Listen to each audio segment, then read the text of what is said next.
pas si tu mets du sucre dans ton thé d'habitude. Moi j'en mets pas. Et franchement je trouve qu'avec ce thé là il n'y a pas besoin. T'es d'accord aussi? Vraiment le thé d'Aman frère est excellent, j'adore. C'est trop bon. C'est le thé Bella Blanca. Donc il me semble qu'il y a de l'arôme de bergamote, de l'amande et je ne sais plus trop.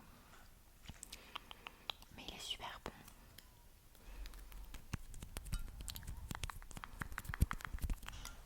Alors j'ai un petit chocolat avec que j'ai pas encore mangé. Je vais manger ça.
l'occurrence ici j'ai mon thé.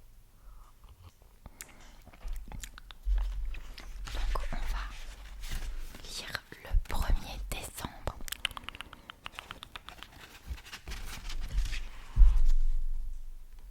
Le sociologue rompt le cercle enchanté en essayant de faire savoir ce que l'univers du savoir ne veut pas savoir, notamment sur soi-même.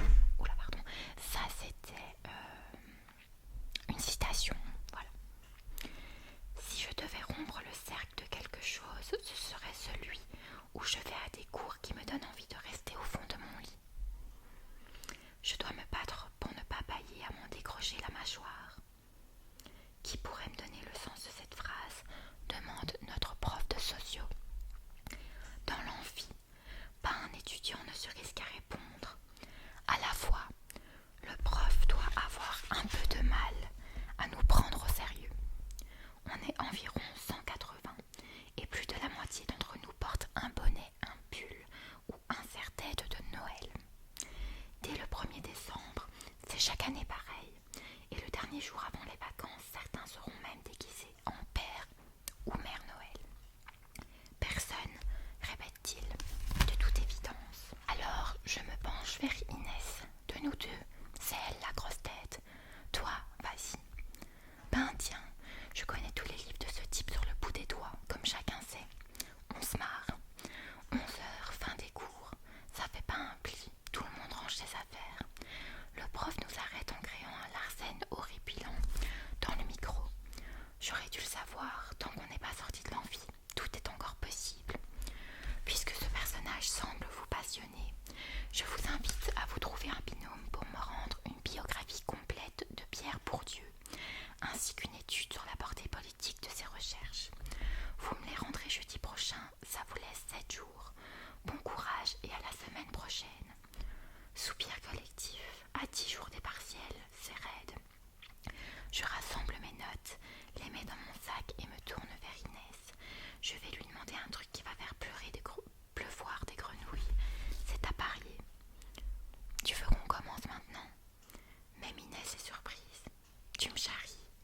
Non, on prend des sandwichs vite fait et on va à la BU. Je parie qu'on va pas être les seuls, j'ajoute en montrant l'amphi. Ça va être sympa, mais surtout, plus vite ce sera torché, plus vite on sera libre. Fanette Reynaud, cette poétesse, c'est moi. Je lève les yeux, un gars se faufile entre les bancs d'un air déterminé pour s'approcher d'Inès. C'est limite drôle, il pousse tout le monde. Mayday, lourdingue en vue. Inès évite de se retourner, mais je la sens qui se crispe. Un brin avec des lunettes. Tout juste. Oh pitié, dépêchons-nous de partir. Hélas, il est plus rapide que nous. Salut, commence-t-il d'une voix mal assurée. On ne s'est jamais parlé, mais on suit exactement les mêmes cours depuis l'année dernière. Inès se contente de hocher la tête. Tu fais quelque chose maintenant ? Comme ça, direct. Après tout, pourquoi perdre son temps ? Pas besoin d'avoir fait Polytechnique pour comprendre que ma copine est désespérée. Inès, c'est le genre de fille sur laquelle tout le monde se retourne. Taille moyenne, sportive, la peau mate, des origines berbères de son père, les yeux verts clairs de sa mère franco-irlandaise et des cheveux longs et bruns aux boucles parfaites. Chaque fois que je la regarde, j'ai les boules, tout l'inverse de moi qui suis trop grande, trop maigre, avec des cheveux blonds raides comme des baguettes et une peau aussi blanche qu'un verre de lait. Tache de rousseur en prime. Oui, je vais bosser le DM avec ma binôme, répond-elle sans chaleur au merlan frit.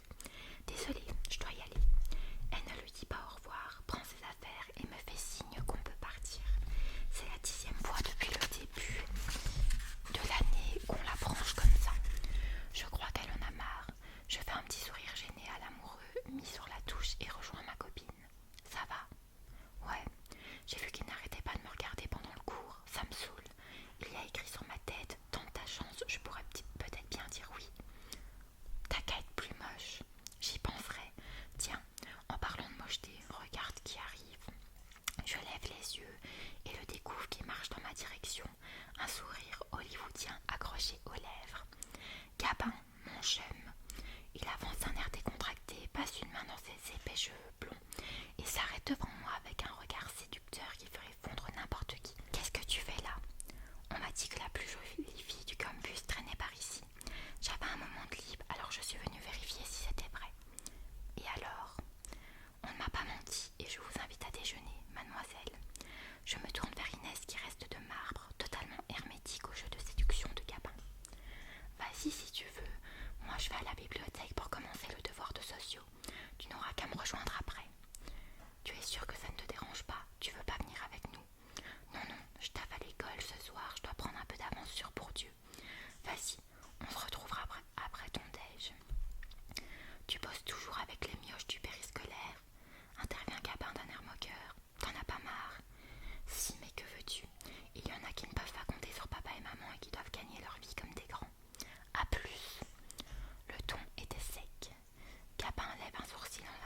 apprécié ce petit moment de détente avec moi. Et je te souhaite